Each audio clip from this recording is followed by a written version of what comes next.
Welcome back અને આગળ વધીશું ને આપણી સાથે થોડીક ક્ષણોની અંદર આપણે દેવેન ચોકસી જોડાશે ને એમની સાથે આપણે માર્કેટ પરની ચર્ચા આગળ વધારીશું. પણ મીન ટાઈમ આપણે એક વખત માર્કેટનો આઉટલુક જોઈ લે. થોડાક ઓવરબોટ રહેલા માર્કેટની અંદર આપણે જોઈએ તો ઉપરના સ્તર પાસે આવતા થોડુંક આપણને દબાણ બનતું દેખાય છે, પણ આ પ્રેશર કોઈ વધારાનું મોટું આપણને નથી આવતું દેખાતું.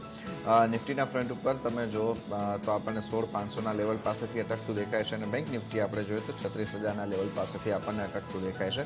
તો મેજર પ્રેશર તરફનો ટ્રેન્ડ અહીં આપણને ઇન્ડાઇસિસના ફ્રન્ટ ઉપર હજુ આવતો નથી દેખાઈ રહ્યો. હા, આજના દિવસના સ્ટોક સ્પેસિફિક એક્શનને આપણે ખાસ ધ્યાનમાં રાખીશું અને એ ફ્રન્ટ ઉપરથી કેવી રીતના કારોબાર આગળ વધતો દેખાય છે એના ઉપર ખાસ આપણું ધ્યાન બનેલું રહેશે.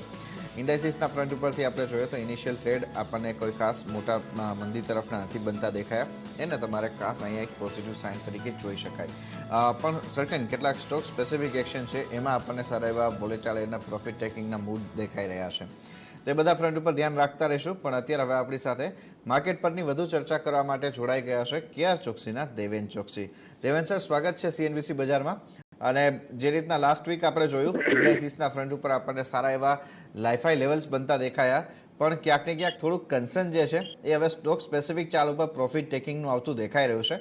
આને તમે એક યુઝ્યુઅલ સાઇન તરીકે જ જોવો છો કે માર્કેટ જ્યારે લાઈફ ટાઈમ હાઈ બનાવે છે ત્યારે થોડું પ્રોફિટ ટેકિંગ આવતું દેખાય છે એ પ્રકારે? So, good morning. I think એક ઇમ્પોર્ટન્ટ પોઈન્ટ અહીં ઓબ્ઝર્વેશનમાં મૂકી શકાય.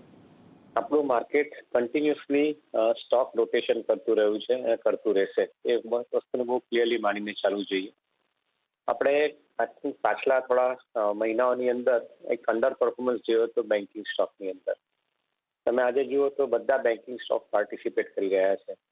આપણે પાછલા મહિનાઓની અંદર અંડર પરફોર્મન્સ જોયો છે રિલાયન્સમાં. આપણે જોયો છે under performance even some of the auto કંપનીઝની અંદર. મારે એવું માનવું છે કે આઈ થિંક માર્કેટની અંદર રોટેશન્સ સેક્ટર્સ અને સ્ટોક્સના થઈ રહ્યા છે. એટલે કદાચ I will not be surprise કે અત્યારે કદાચ થોડું ઘણું પ્રોફિટ બુકિંગ જે મિડ કેપ સ્મોલ કેપ્સમાં લોકોએ કર્યું છે એ પૈસા પાછા અહીંયા લાર્જ કેપની અંદર આવવાના ચાલુ થાય. અને એ લાર્જ કેપની અંદર I think banking stocks would be in preference. મારા હિસાબે કન્ઝ્યુમર સ્પેન્ડિંગના હિસાબે જોવા જઈએ તો auto stock would be in preference. નવી સ્ક્રેપેજ પોલિસીના હિસાબે જોવા જઈએ તો commercial vehicle companies would be in preference. તો આઈ થિંક એવું માનીને ચાલવું જોઈએ કે અત્યારે આપણું માર્કેટ એક સેક્ટરિયલ રોટેશનના બેસિસ પર જ ઓપરેટ થઈ રહ્યું છે. અને બિકોઝ ઓફ સેક્ટરિયલ રોટેશનના બેસિસ પર આપણું માર્કેટ ઓપરેટ થઈ રહ્યું છે, આઈ થિંક આપણે માર્કેટને આ જ રીતે અપનાવવું પડશે. માર્કેટમાં ઘણે બધે અંશે લોકો ટ્રેડિંગ માટે જ ક્યાંય તરીકે ઓપરેટ કરી રહ્યા છે. ઇન્વેસ્ટરો કદાચ માર્કેટની અંદર હોલ્ડ કરીને પૈસા કમાય છે એટલા કરતાં વધારે ટ્રેડરો ટ્રેડિંગ કરીને ક્યાંય તરીકે કમાવાની મહેનત કરી રહ્યા છે. તો આઈ થિંક આ એક કેરેક્ટરિસ્ટિકને તેજી માર્કેટની કેરેક્ટરિસ્ટિક તરીકે ધ્યાન રાખવું જોઈએ. એક ઇમ્પોર્ટન્ટ વ્યૂ એવો રાખવો જોઈએ કે જે લોકો ઇન્વેસ્ટેડ લોંગ ટર્મ માટે છે એ લોકોને કમ્પાઉન્ડિંગ રિટર્ન સારું મળી રહ્યું છે. તે લોકોએ પોતાના પોર્ટફોલિયો ટ્રેડિંગની અંદર કન્વર્ટ નહીં કરવો જોઈએ. ઓન ધ કોન્ટ્રી કદાચ કંઈક માર્કેટમાં ટ્રેડિંગ માટે ઓપોર્ચ્યુનિટી જોતા હો તો 10-20% પોર્ટફોલિયોના ફંડ તમે ટ્રેડિંગ માટે એલોકેટ કરી અને માર્કેટની ટ્રેડિંગ ઓપોર્ચ્યુનિટીને એન્કેજ કરી શકો છો. Otherwise allow the portfolio to compound. આ ટાઈપની એક મારો વ્યૂ રહેશે કે એપ્રોચ રહેશે ઇન્વેસ્ટર માટે. ઓકે સર, સાથે હવે એક વખત ગ્લોબલ માર્કેટનો ફિનોમિના સમજીએ. આ વખતે હવે ડેલ્ટા વેરિયન્ટની ચિંતા વધારે આપણે જોઈએ તો ગ્લોબલ માર્કેટ્સ કરતા હોય એવું નથી દેખાઈ રહ્યું અને પરિસ્થિતિ હવે જોઈએ તો આપણને આને લઈને કોઈ ખાસ વધારે નેગેટિવ સાઈડ ઉપર બનતી નથી દેખાતી. પણ સાથે આપણે જોઈએ તો જે ડિમાન્ડની અંદર સુધારા માટેની એક્સપેક્ટેશન હતી અને જે પ્રમાણેના લિક્વિડિટીના પમ્પિંગ થયા બાદ ઇન્ફ્લેશન વધવાની જે એક્સપેક્ટેશન હતી એ પ્રમાણેનો સિનારીઓ આપણને અત્યારે બનતો નથી દેખાઈ રહ્યો. તો આને આપ સર કેવી રીતે રીડ કરો છો? તો I think you R absolutely right કે ડેલ્ટા વેરિયન્ટને કારણે નંબર ઓફ કેસીસ વધ્યા છે અમેરિકા જેવા દેશોની અંદર પણ, પરંતુ એનાથી ઇકોનોમિક એક્ટિવિટીને અસર નથી પડી. On the country vaccination programme implement થવાને કારણે I think immunity system has improved in the economy. So જે 2004-05માં જે સાર્સ વાયરસની જે અસર થઈ હતી એશિયન કન્ટ્રીઝની અંદર ને એના પછી એશિયન કન્ટ્રીઝોએ પોતાના માસ્ક કરી અને આઈ થિંક પોતાનું કામ ચાલુ રાખ્યું હતું. એ પરિસ્થિતિ વર્લ્ડની અંદર આજની તારીખમાં કોરોના વાયરસની છે કે કોરોના વાયરસને કારણે પણ જે પરિસ્થિતિ ઊભી થઈ છે તો વર્લ્ડમાં ઇકોનોમિક એક્ટિવિટી અટકશે નહીં. ઓન ધ કોન્ટ્રી લોકો પોતાના માસ્ક અને પહેરી અને સેનિટાઇઝેશન પ્રોસેસને પ્રોપર રાખી બધા ચાલુ રહેશે. સો એ પરિસ્થિતિને ધ્યાનમાં રાખીએ the economic activity is likely to remain stronger.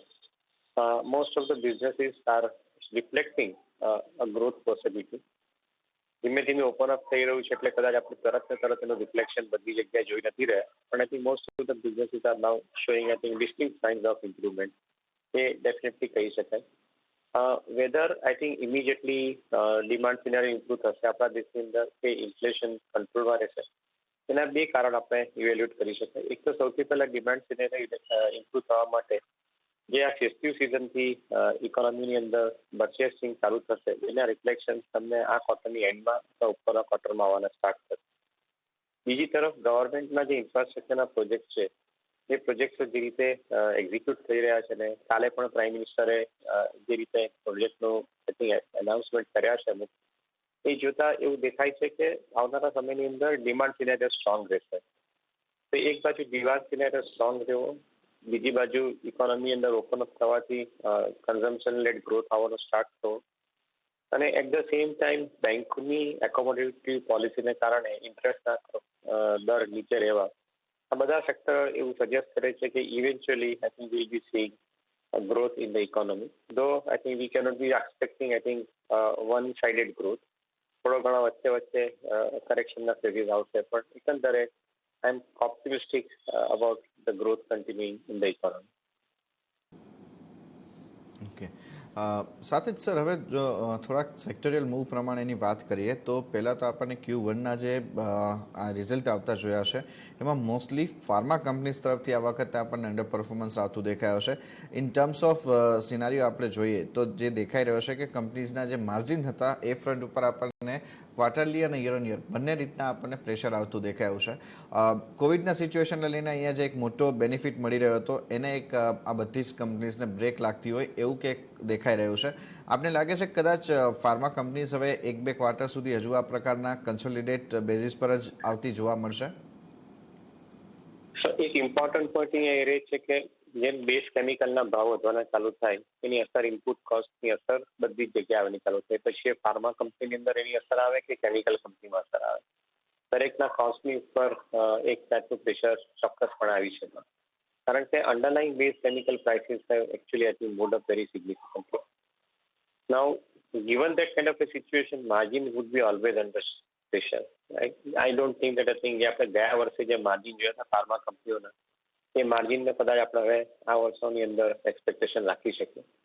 Exceptions અમુક કંપનીઓના જરૂર રહેશે, પરંતુ I think in general I am saying કે ફાર્મા કંપની અંદર માર્જિનમાં થોડોક પ્રેશર રહેશે આ વર્ષની અંદર. However, having said that, demand સિનારીમાં બહુ ફરક નથી પડી રહ્યો. Pandemic related consumption of drugs, I think, has already given, I think, a good amount of growth to many pharma companies, and it continues to do so. અને બીજી તરફ જોવા જઈએ તો ઓવરઓલ આઈ થિંક જે જેનરિક માર્કેટ્સની અંદર ઇન્ડિયાની કંપનીઓ ઓપરેટ કરી રહી છે એ લોકોને પણ એકંદરે ડિમાન્ડ સિનારીઓમાં બહુ ફરક નથી પડ્યો. I think economies are back to normal. So from that perspective pharma company demand scenario remains strong. On the cost side, there will be, I think, a cost pressure. So, એને માટે માર્જિનની થોડા pressure હશે. પરંતુ because of growth of around 15% average, I am saying, એને કારણે કદાચ માર્જિનના જે pressure આવે છે એ બીટ કરી શકશે, કારણ કે પ્રોફિટ ઓવરઓલ કંપનીઓના વધતા જશે.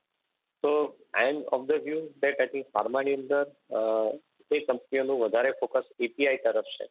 એ કંપનીઓ પર આઈ થિંક થોડો ઘણો પ્રેફરન્સ વધારે મુકાવો જોઈએ. I think they are significantly contributing to a better business. Plus, એ લોકો કોન્ટ્રાક્ટ મેન્યુફેક્ચરિંગ કરી રહ્યા છે, ડેવલપમેન્ટ એન્ડ મેન્યુફેક્ચરિંગ કરી રહ્યા છે, એ લોકો માટે પણ આઈ થિંક ટાઈમ સારો રહેવો જોઈએ. So I am selectively optimistic about the prospects of pharma. Okay, તો આ ફાર્મા કંપનીઝ માટેના આપણને પર્સ્પેક્ટિવ બનતા દેખાઈ રહ્યા છે. સાથે દેવેનજી એક બીજું વર્ટિકલ પણ આપણી પાસે સમજવા માગીશું એ છે આઈટીનું, કારણ કે આ બંને ફાર્મા અને આઈટી મોટા ડિફેન્સિવ તરીકે આપણે જોતા હતા. ફાર્મા આ વખતે એમાં લૂઝિંગ સાઇડ ઉપર છે, પણ આઈટી સેગમેન્ટ જોઈએ તો એમાં આપણને સ્ટ્રેન્થ ડે બાય ડે વધતી દેખાઈ રહી છે. રિસેન્ટલી આપણે જોયું જે પ્રમાણે TCS જેવા કાઉન્ટર તરફથી સ્ટ્રેન્થ આવતી દેખાઈ રહી છે. આખા સેન્ટિમેન્ટ આખા સેક્ટર માટેના બદલી શકે તેમ છે. આપનો પર્સ્પેક્ટિવ અહીંયા શું બની રહ્યો છે? તો આપણે જે ઘણા વખતથી આપણે એક વસ્તુનો વ્યૂ લઈને રાખ્યો છે કે ક્લાઉડ અને ક્લાઉડ બેઝ એક્ટિવિટીને કારણે every companies are talking about digital first. That means I think everybody is connected to their customers, to their suppliers, and to the entire ecosystem through the cloud-based computing. બધા જ business તમે જુઓ તો ઇન્ડિયાની અંદર Tata group જેવી કંપનીઓ super app બનાવવાની વાત કરી રહી છે. Adani group is talking about super app. Reliance is already having the Jio platform, and I think they are making a complete big app out of it. તો એક વસ્તુ ચોક્કસ છે કે બધી કંપનીઓ પોતાના બિઝનેસને ડિજિટલ ફર્સ્ટ તરફ લઈ જઈ રહી છે. Now when you are talking about digital first, I think obvious છે કે ઇન્ડિયાની જે કંપનીઓ જે છે એ કંપની માટે આવનારા સમય માટે પ્રોસ્પેક્ટ મોટો રહેવો જોઈએ. કારણ કે એક તરફ I think we have adopted to the new way of working in which I think most of the IT blocks like AI, ML, DL, blockchain એ બધા જ જે ડેવલપમેન્ટ થઈ રહ્યા છે એમાં ઇન્ડિયાની કંપનીઓ સિસ્ટમેટિકલી સોલ્યુશન પ્રોવાઈડ કરી રહી છે. તો I am reasonably optimistic about the growth coming in to IT sector. એવી આપણે પહેલા 15% ગ્રોથ એવરેજ પકડીને ચાલતા હતા, કદાચ અમુક કેસની અંદર 20% ઉપર પણ ગ્રોથ આવી શકશે. અને મિડ સાઇઝ આઈટી કંપનીઓ જે છે મિડ કેપમાં જે છે એમાં કદાચ પ્રાઇસનો ગ્રોથ વધારે આવશે પ્રોફિટના ગ્રોથ કરતા. એનું એક કારણ છે કે મોટાભાગની મિડ કેપ આઈટી કંપની છે they are sitting on the prospect of mergers and acquisitions. So I think એક તરફ એ લોકો પોતે કોઈકની અંદર એબ્સોર્બ થઈ શકે અથવા they will absorb some companies. એના બેસિસ પર લોકોનો ઇનઓર્ગેનિક ગ્રોથ આવે. તો આઈ થિંક એને કારણે આપણા માર્કેટની અંદર અત્યારની તારીખમાં એક રેલી ચાલુ છે આઈટીની અંદર. મારા હિસાબે આઈ થિંક બેલેન્સ માઇન્ડ રાખી અને ક્વોલિટી સ્ટોકમાં ઇન્વેસ્ટેડ રહેવું જોઈએ. બધી વસ્તુમાં ઇન્વેસ્ટમેન્ટ કરવા કરતાં I think select few companies and build a portfolio out of it. That would be even better. Okay, તો એની સાથે હવે એક એવું વર્ટિકલ પણ જોઈએ દેવેનજી કે જે આપણને મેજર અંડર પરફોર્મન્સમાં દેખાઈ રહ્યું છે છેલ્લા 2-3 મહિનાથી, તો ખાસ બેન્કિંગ અને ફાઇનાન્શિયલ્સ. આના કોન્ટ્રીબ્યુશન વગર જ આપણે 16,500ના સ્તર નિફ્ટીમાં આવતા જોઈ ચૂક્યા છે અને હજુ પણ આપણે જોઈએ તો બેન્કિંગ અને ફાઇનાન્શિયલ્સનું અંડર પરફોર્મન્સ યથાવત દેખાઈ રહ્યો છે. આટલું મોટું એક કમ્પોનન્ટ છે માર્કેટનું જે આપણને અંડર પરફોર્મન્સમાં છે અને એક કન્સોલિડેશન જે છે એ કન્ટિન્યુઅસ યથાવત દેખાઈ રહ્યું છે. અહીંયા આપનો શું વ્યૂ બને છે? અત્યારે સારી ઓપોર્ચ્યુનિટીઝ છે અહીંયા સારા સ્ટોક સ્પેસિફિક ખરીદદારી માટેની? ઇનફેક્ટ મેં જે શરૂઆતના મારા વ્યૂઝ એક્સપ્રેસ કર્યા ખાસ મેં કીધું કે software rotation in the now the banking in the finance is under pressure. Fundamental view is like this. જ્યારે ઇકોનોમી 10-11% રેટે ગ્રો થવા માંગતી હોય ત્યારે દરેક ક્ષેત્રની અંદર એક નવી કેપેસિટી બિલ્ટઅપ થતી હોય. પછી ઇન્ફ્રાસ્ટ્રક્ચર હોય, મેન્યુફેક્ચરિંગ સેક્ટર હોય, સર્વિસ સેક્ટર હોય, એગ્રીકલ્ચરલ અને એગ્રીકલ્ચર રિલેટેડ ઇકોનોમી હોય. તો દરેક જગ્યાએ જ્યારે નવું ઇન્ફ્રાસ્ટ્રક્ચર બિલ્ડ થઈ રહ્યું હોય તો એ સમયે એક વસ્તુ બહુ સ્વાભાવિક છે કે બેંકોનો રોલ મહત્વનો રહેશે. આપણે ત્યાં આગળ બેંકોએ પેન્ડેમિક સિચ્યુએશન અંદર ઘણા કેરફુલ રહી અને કદાચ નવું લેન્ડિંગ કરવા માટે એ લોકો બહુ જ કેરફુલ હતા.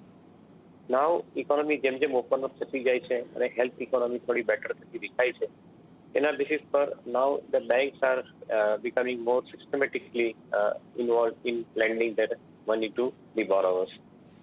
પાછલા મહિનાઓમાં જે ક્રેડિટનો ગ્રોથ નથી આવ્યો એ ક્રેડિટનો ગ્રોથ હવે પછીના ટાઈમમાં આવે એવું મારું માનવું છે. Because of the spending on the infrastructure, because of the availability of cheaper cost of funds, because of the consumption related economy. I think overall મારું એવું માનવું છે કે બેન્કિંગ ક્ષેત્ર will be I think a good performer. પહેલા બી એક view એવો કર્યો હતો કે 15%નો ગ્રોથ કશે નથી જતો બેન્કિંગ સ્ટોક્સની અંદર. I think definitely they are available. I think એક 15% kind of an average growth. But in some cases I think you might see even the surprisingly higher growth. કારણ કે જો લાંબો સમય સુધી સ્ટોકના પ્રાઇસીસ નિગ્લેક્ટેડ રહે તો કદાચ તમને ગ્રોથ અહીંયા આગળ મોટો આવવાની જગ્યાએ રહે છે. So I am reasonably optimistic about the banking stocks, but very selectively.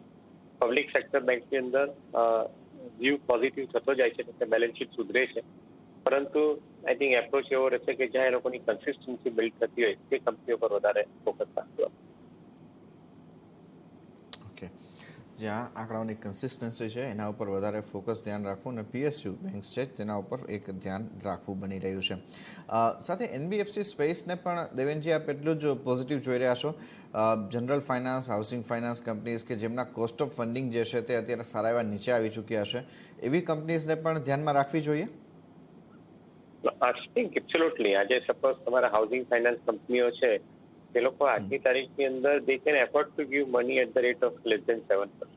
Okay, તો ઓબ્વિયસલી એ લોકોની કોસ્ટ ઓફ બોરોઈંગ છે એ 4%, 4.5%ની આસપાસ છે, ત્યારે એ લોકો 7%ની આસપાસના પૈસા એ લોકો લેન્ડ કરી શકે છે. So in my viewpoint, I think the cost of borrowing for NBFC company has also systematically come down. Of course, એ લોકોને ખાસાનો એડવાન્ટેજ નથી મળતો, પરંતુ I think the structured fund base કરવા માટેનો એડવાન્ટેજ એનબીએફસી કંપનીઓ પાસે બી છે, અને મોટી એનબી કંપનીઓ I think structured fund base કરીને ઇક્વલી કોમ્પિટિટિવ રેટ પર લેન્ડ કરી રહી છે. So I am reasonably confident about the housing finance companies. I am reasonably confident about the vehicle finance companies. I'm also confident about, I think, some of the retail finance companies, and particularly those retail finance companies which are also lending money on investment products like insurance, etc. So, according to me, I think these are some of the companies where probably we will remain reasonably confident about the growth in coming future. કદાચ જે size of balance શીટની આપણે વાત કરીએ તો એક મોટો point અહીંયા એવો બને છે કે જેની મોટી કેપેસિટી હશે લેન્ડ કરવાની, એને માટે આવનારા દિવસો ઘણા સારા રહેવા જોઈએ. કારણ કે I think for them it's a natural habit or natural ability to lend money for the larger project. That is where I think you are likely to see success for making a size of balance sheet bigger. બીજી વસ્તુ કે banking અને finance કંપનીની અંદર જે લોકો tech enabled છે એ લોકો માટે ટાઈમ સારો રહેશે. કારણ કે એક બાજુ ફિન હોવું એટલે ફાઇનાન્સ હોવું ને બીજી બાજુ ટેક હોવું, તો ટેક અને ફાઇનાન્સ બંનેનું જે કોમ્બિનેશન જે છે એ જે બેંકો પાસે અથવા એનબીએફસી પાસે સ્ટ્રોંગ છે એ લોકો માટે મારા હિસાબે આઈ થિંક આવનારો સમય સારો રહેવો જોઈએ. તો I think we should be remaining selective. I think આપણો એપ્રોચ સિલેક્ટિવ રાખવો પડશે, પણ એકંદર ઓપોર્ચ્યુનિટી મોટી થાય છે. ઓકે, તો આ વ્યૂ અત્યારે આપણને બેન્કિંગ અને ફાઇનાન્શિયલ્સ માટેનો બનતો દેખાઈ રહ્યો છે. અને બીજું એક આખું ડાર્ક હોર્સ તરીકે જે સેક્ટર ઉભરી આવ્યું છે એ મેટલ સ્પેસનું રહ્યું છે, અને ત્યાં આપણે જોઈએ તો એક શાનદાર તેજી આપણને રિસેન્ટ ટાઈમની અંદર પણ આવતી જોવા મળી ચૂકી છે. ઇવન પરિણામોમાં પણ આ રિફ્લેક્શન આવતું દેખાયું છે. પણ દેવેનજી, એની સાથે સાથે રિસેન્ટલી આપણા વડાપ્રધાને જે વાત કરી છે ઇન્ફ્રા સ્પેસ માટેની અને સાથે જ ક્લીન એનર્જી માટેની, તો આ બે વર્ટિકલ એવા છે કે જે હજુ પણ આપણે ત્યાં અનએક્સપ્લોર્ડ રીતના બનતા દેખાઈ રહ્યા છે. ઇન્ફ્રા સ્પેસની અંદર આપણે જે ફ્લેગશિપ કંપનીઝ છે એમાં સારી મજબૂતી જોઈ છે, પણ એ સિવાય ઘણી બધી કંપનીઝ છે કે જે પોતાના ડેટ ઘટાડી રહી છે અને આગળ જતા આંકડાઓ એમના સુધરતા દેખાઈ રહ્યા છે. એવી ઇન્ફ્રા કંપનીઝ અને ખાસ કરીને ક્લીન એનર્જી સાથે જે કંપનીઝ કામ કરવા આગળ વધવાની છે એ કંપનીઝ ઉપર આપનો વ્યૂ શું બને છે? પોઝિટિવલી અહીંયા ધ્યાન રાખી શકાય ઇન્વેસ્ટમેન્ટ માટે? Absolutely. I think Tata group છે, રિલાયન્સ છે, અડાની ગ્રુપ છે, એ લોકો ઓલરેડી ક્લીન એનર્જી માટે I think significant amount of measures લઈ રહ્યા છે, અને આઈ થિંક એક પછી એક નવા પ્રોજેક્ટ એ પ્રમાણે રોલ આઉટ પણ કરવા માટેની પેરવીમાં છે. તો આઈ ગેસ આઈ થિંક પછી હાઇડ્રોજન ફ્યુઅલ સેલ્સ હોય અથવા સોલાર અથવા વિન્ડ પાવર હોય અથવા બાયોમાસમાંથી ઇથેનોલ બનતું હોય અને એમાંથી એ લોકો પાવર જનરેટ કરતા હોય. According to me, I think this is absolutely convincing that we are heading for a clean energy, and application of clean energy is increasing day by day. So from that perspective too, my reading says that I think we are probably having I think better time. Of course, આ બધા સેક્ટરો હજુ national સ્ટેજના છે, કદાચ એને capital intensive છે એટલે કદાચ એને ઉભા થઈને આગળ જઈને કમર્શિયલ સક્સેસ આવતા થોડોક ટાઈમ પણ લાગી શકે. પણ keeping an eye on those companies કે જે લોકો ક્લીન એનર્જી સાથે સંકળાયેલા છે એને માટે આઈ થિંક સમય સારો રહેશે. ઇવન આપણી પબ્લિક સેક્ટરની બી જે ઓઇલ અને ઓઇલ માર્કેટિંગ કંપની છે, રિફાઇનિંગ અને માર્કેટિંગ કંપનીઝ છે, એ લોકો પણ આઈઓસી છે અથવા even for that matter NTPC છે, એ લોકો પણ I think hydrogen base power પર આઈ થિંક વધારે ફોકસ કરી રહ્યા છે. So I totally agree with you that I think આ એક ઇમર્જિંગ સેક્ટર ઊભું થઈ રહ્યું છે. ઇન્વેસ્ટમેન્ટ કરીને પૈસા કમાવા પડશે, અથવા જે લોકો ટ્રેડર છે એ લોકો લાસ્ટ મિનિટ પર આવીને માર્કેટના ભાવને રન કરશે. પણ મારું એવું માનવું છે કે I think better to stay invested into some of the good quality companies. Remaining positive on this infrastructure space. Also because of the fact that cost of money is lower. આજે આ બધા જે મોટા ગ્રુપ છે એ લોકોની પાસે I think સસ્તા ભાવે ગ્લોબલી પૈસા લાવવાની જગ્યા થઈ ગઈ છે, અને global investors are willing to put money into India infrastructure story at a cheaper cost. So in my viewpoint, I think along with cheaper cost of money and I think the demand scenario which is emerging stronger, I would think that yes, clean energy segment in the infrastructure could be the next driver of growth. Okay sir, સાથે જ secondary માર્કેટની અંદર પણ આપણને સારા એવા action બનતા દેખાઈ ચૂક્યા છે. પણ રિસેન્ટલી આપણે જોઈએ તો જે પ્રમાણે 2-3 આઈપીઓ આપણે જોયા લાસ્ટ વીકની અંદર કે જ્યાં આપણને એટલા મોટા સબસ્ક્રિપ્શન રિટેલમાંથી આવતા નથી દેખાયા. ક્યાંક ને ક્યાંક થોડુંક હવે આ માર્કેટ કુલ ઓફ થતું દેખાયું છે. આપનો સર શું વ્યૂ બને છે સેકન્ડરી માર્કેટની અંદર હવે થોડીક પરિસ્થિતિ અહીંયા આપણને કન્સોલિડેટ થતી દેખાશે કે પછી અત્યારે હજુ કોઈ એવા મોટા સિગ્નલ નથી દેખાઈ રહ્યા કે જેને લઈને માર્કેટ કે પછી ઇન્વેસ્ટર્સ કે રિટેલ જે પાર્ટિસિપન્ટ છે એમને પોતાનો પાર્ટિસિપેશન ઓછું કરવું જોઈએ? Depend quality to quality of the IPO. I think મારા હિસાબે બહુ જનરલ કરવાનો કોઈ મિનિંગ નથી આની અંદર. એક વસ્તુ બહુ ક્લિયર છે કે market in the demand side extremely powerful છે કમ્પેર ટુ સપ્લાય. એટલે લગભગ સપોઝ આપણે લાસ્ટ 10-15 દિવસ કે આ મહિનાની અંદરના કે થોડા આગલા મહિનાના બી આઈપીઓના નંબર જોઈએ તો against demand of around 8,500 crore or something, we ended up providing 18.5 lakh crore worth of finance. That means અથવા subscription along with finance. Now જ્યારે આટલા મોટો 8.5 કરોડની ડિમાન્ડ તમને 18.5 લાખ કરોડ રૂપિયા તમને ડિમાન્ડ તરીકે બતાવે અગેન્સ્ટ 8.5 કરોડની સપ્લાય સામે, so you can imagine what kind of liquidity power that the market is having. In my viewpoint, I think one will have to be selective about investment in IPO. જે કંપનીઓના fundamental strong શેપઅપ થઈ રહ્યા છે અને business model improve થઈ શકે એવી શક્યતા દેખાય છે, એ કંપનીઓને તમારે વધારે વેટેજ આપવું પડશે. અધરવાઇઝ આઈ થિંક બધી જ કંપનીઓ આઈપીઓમાં પ્રાઇસ ટુ પરફેક્શનના બેસિસ પર એન્ટર થઈ રહી છે, એટલે તમને કમાવાનો કદાચ ઓપોર્ચ્યુનિટી થોડીક ઓછી આપી રહ્યા છે. તો be careful about this aspect. But otherwise I think I would suggest selectively it's good time to buy into IPO. Okay, તો આ અત્યારે પર્સપેક્ટિવ આપણને એ બનતો દેખાઈ રહ્યો છે સેકન્ડરી માર્કેટ અને સાથે સાથે જ ઓવરઓલ માર્કેટના પર્સપેક્ટિવમાં ક્યાં ધ્યાન રાખવું બની શકે છે એના માટે. ઘણો આભાર દેવેનજી, આપનો સમય ફાળી અમારી સાથે જોડાવા માટેના સમગ્ર વિગત માટે સર. Thank you. તો એ સાથે જ હાલ અત્યારે આ ખાસ રજૂઆતમાં બસ આટલું જ. આગળ અપડેટ માટે આપ જોડાયેલા રહો CNBC બજાર સાથે. નમસ્કાર.